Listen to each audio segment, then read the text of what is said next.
Bismillahirrahmanirrahim. Assalamualaikum warahmatullahi wabarakatuh. Sahabat yang beriman, sesungguhnya pendidikan paling baik adalah memberikan pemahaman tentang agama kepada anak sejak dini. Dengan metode menghafal Al-Quran akan memberikan banyak manfaat, di mana mengajarkan sunnah Nabi Shallallahu Alaihi Wasallam adalah suatu perkara yang agung. Khususnya zaman kita sekarang, ketika banyak orang menyia-nyiakan pendidikan anak mereka atau anak yang berada di bawah perwaliannya, mereka juga disibukkan dengan banyak perkara yang tidak bermanfaat. Dalam hal ini adalah untuk urusan akhirat, bahkan bisa membahayakan mereka. Mereka ditautkan dengan tokoh-tokoh yang tidak pantas jadi teladan, seperti artis, aktor, atlet, penyanyi, dan lain sebagainya. Sesungguhnya pendidikan agama diberikan kepada anak sejak dini atau saat mereka masih kecil, menghafal Al-Quran dan mengajarkan sunnah seperti apa yang telah dicontohkan untuk panutan kita, yakni Nabi Muhammad SAW. Karena cara ini adalah bentuk pembelajaran untuk menjadikan generasi yang unggul, baik dalam segi dunia ataupun bekal akhirat kelak. Di bawah ini adalah beberapa cara yang bisa digunakan untuk mengajarkan anak menjadi orang yang mencintai Al-Quran serta mau menghafalnya. 1. Bayi di bawah 0 sampai 2 tahun. Bacakan Al-Quran dari surat Al-Fatihah tiap hari 4 kali, pagi, siang, sore, dan malam. Tiap satu waktu satu surah diulang 3 kali. Setiap hari kelima ganti surat An-Nas dengan cara yang sama. Tiap satu waktu surat yang lain-lain diulang 1 atau 2 kali. 2. Di atas 2 tahun. Metode sama dengan teknik pengajaran yang sama pada bayi sebelumnya. Namun jika kemampuan mengucapkannya kurang, maka tambah waktu menghafalnya dari 5 hari menjadi 7 hari. Dan sering didengarkan murotal Quran. 3. Anak di atas 4 tahun. Mulai atur konsentrasi dan waktu untuk menghafal serius. Ajari murojaah atau mengulang-ulang sendiri. Ajari menghafal sendiri. Selalu dimotivasi supaya semangat selalu terjaga. Waktu menghafal 3 atau 4 kali per hari. 3 cara tadi adalah metode sederhana yang cukup ampuh dalam membimbing seorang anak untuk bisa menghafal Al-Quran. Semoga kita sebagai orang tua atau wali yang bertanggung jawab bisa sama-sama mencoba menerapkan atau mempraktekkan kepada anak, adik, saudara, atau orang lain sekalipun yang memiliki tekad sungguh-sungguh dalam mempelajari Al-Quran. Ada sebuah doa yang bagus dan sekiranya perlu kita lantunkan setiap kali memulai atau sesudah mengajarkan Al-Quran pada anak. Berikut doanya. Allahumma ja'alna fi akhlil Quran, Allahumma barik fi auladina wa zuriyatina bil Quran, Allahumma rzuqna istiqomah fi tilawati wa hafizil Quran. Amin Allahumma amin. Artinya, ya Allah, jadikan kami sebagai ahlul Quran. Ya Allah, berkahilah anak dan keturunan kami dengan Al-Quran. Ya Allah, berikanlah kami keistiqomahan dalam membaca dan menghafal Al-Quran. Ya Allah, kabulkanlah doa dan permohonan kami. Sahabat yang beriman, semoga bermanfaat, semoga semakin banyak dari kita yang lebih dekat dan memuliakan Al-Quran. Amin. Insyaallah. Wallahu a'lam. Assalamualaikum warahmatullahi wabarakatuh.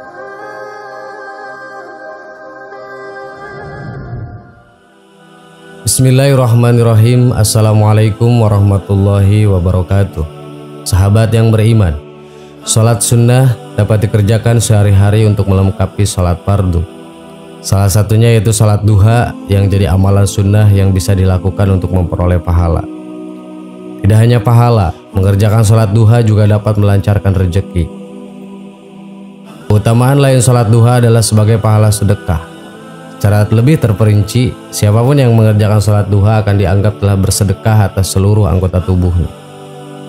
Rasulullah Shallallahu Alaihi Wasallam bersabda, setiap pagi ruas anggota tubuh kalian harus dikeluarkan sedekahnya. Amar ma'ruf adalah sedekah, nahi mungkar adalah sedekah, dan semua itu dapat diganti dengan sholat duha 2 rakaat. Hadis riwayat Muslim. Juga siapapun yang mengerjakan sholat duha tidak akan dianggap sebagai orang lalai. Karena itu dalam mencari rahmat Allah, hendaknya kita senantiasa mengerjakan sholat duha agar terlepas dari sifat lengah dan lalai.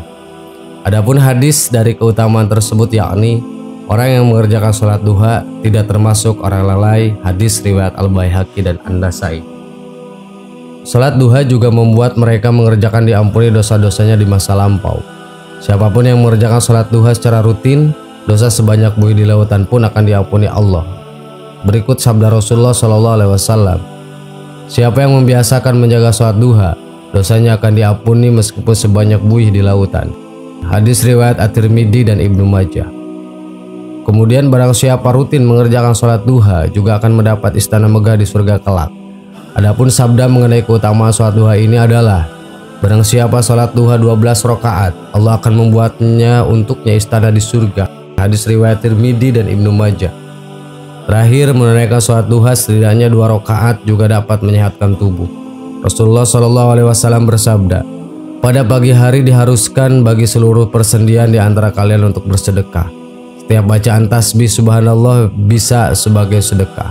Setiap bacaan tahmid alhamdulillah bisa sebagai sedekah. Setiap bacaan tahlil la ilaha illallah bisa sebagai sedekah. Dan setiap bacaan takbir Allahu Akbar juga bisa sebagai sedekah. Begitu pula amar ma'ruf mengajak kepada ketaatan dan nahi mungkar melarang dari kemungkaran adalah sedekah.